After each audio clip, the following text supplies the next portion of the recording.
What is going on, everyone? The Sixers, they win 108-105 against the New York Knicks, but why was it so close? You take a look at that garbage Knicks squad, and without Cantor on the floor, without Porzingis on the floor, it's a three-point ball game, and the Knicks are making moves down the stretch to cut this lead. It's just ridiculous, but luckily it's an Eagles day today, and this is just going to get swept under the rug.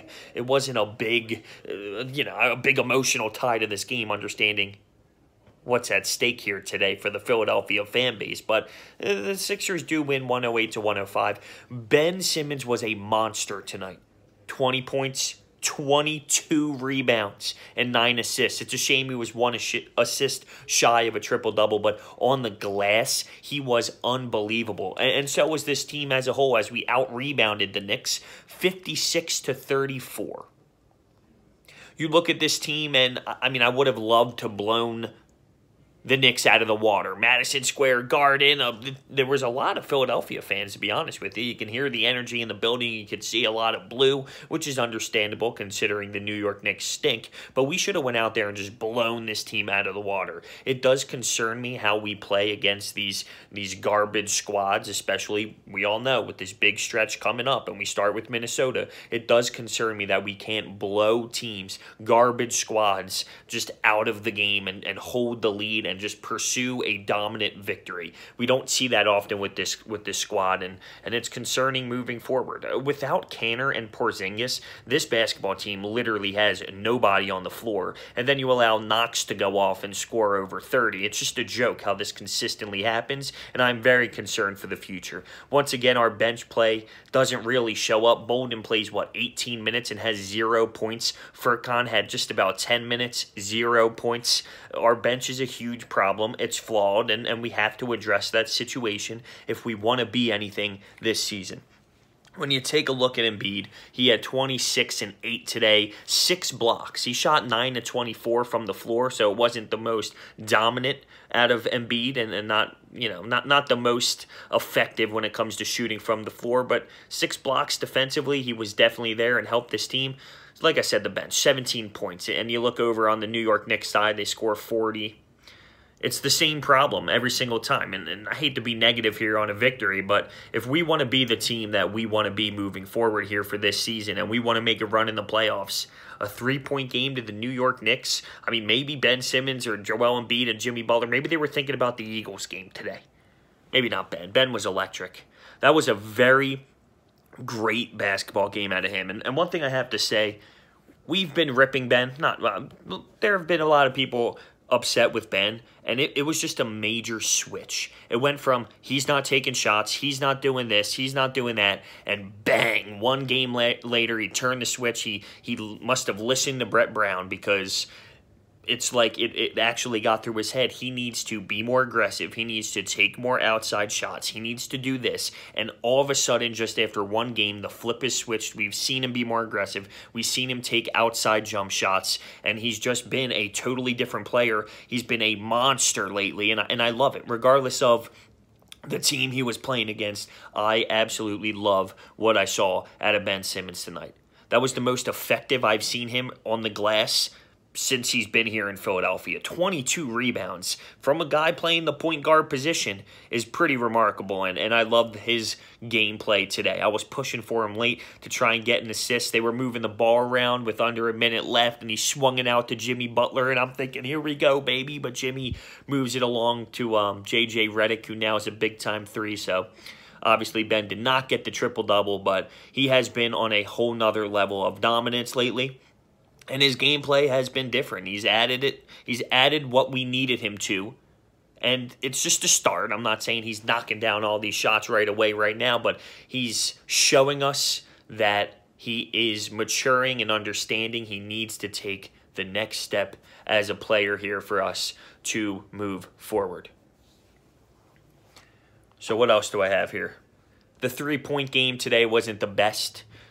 We didn't shoot the greatest percentage from 3. We didn't nail the most amount of 3s, that's for sure.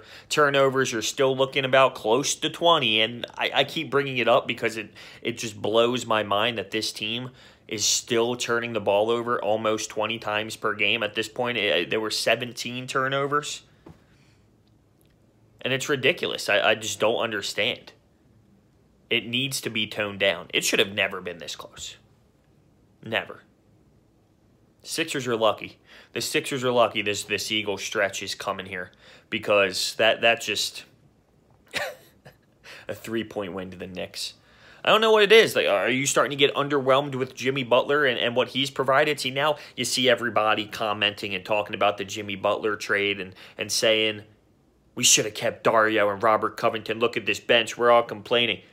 Any day of the week you ask me about that trade, I'm doing it over again. As in, I am taking Jimmy Butler for Dario and Robert Covington any day of the week. It's like people forget what it was like when we had them. We didn't have enough. We still don't have enough. We're closer now with 3 stars. See, now what we're missing is bench play. What we didn't have with them was another superstar, another star, I would say. The addition of Jimmy Butler, I would do every single day of the week, regardless of how weak our bench is now, regardless on where we are right now. I'm doing it. I am doing it. Whether it works or not, I'm taking the chance every single day of the week. Now, yeah, of course, there are times where I've been a little underwhelmed. There's been times where he's exceeded expectations. I think that the offense in this team is still trying to find a way to make everyone happy, because when you have 3 players like Joel, Ben, and Jimmy Butler, you need to find a way offensively. Coach Brett Brown has to find a way to keep everyone happy, to make plays happen, to draw up consistent plays for each player, and it takes time. It doesn't just happen with the snap of the fingers. You need to figure out the correct game plan.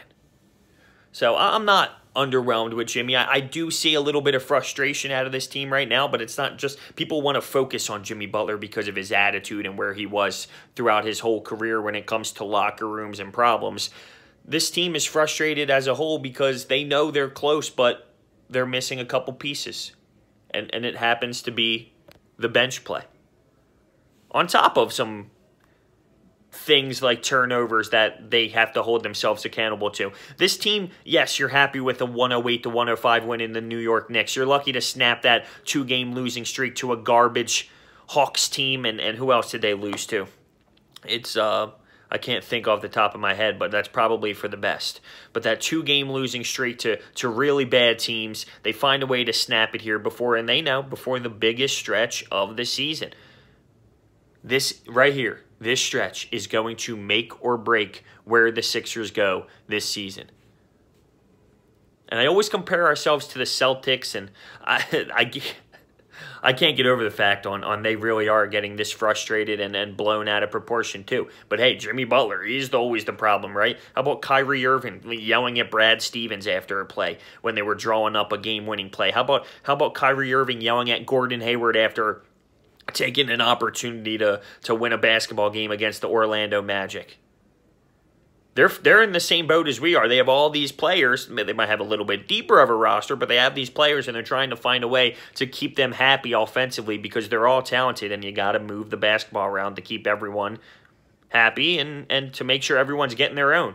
So it's not just us that's going through this problem. It's not just Jimmy Butler talking to Brett Brown about how to use him more effectively with the pick-and-roll game and the isolations. Look what's going on in Boston right now.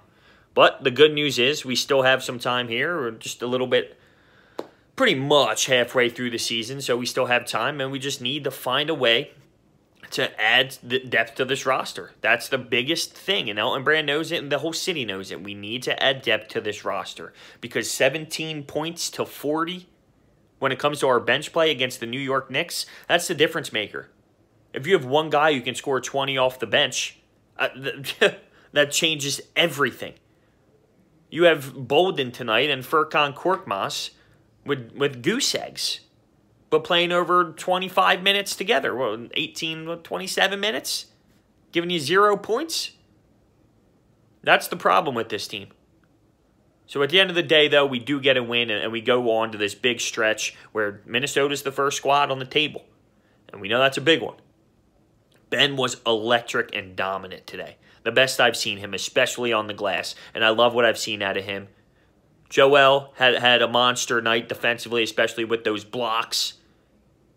And then you got to take a look at what JJ and Jimmy did to help this team get the W. So We move on to the big stretch, and we beat the Knicks in Madison Square Garden this afternoon. But the big thing, the Birds.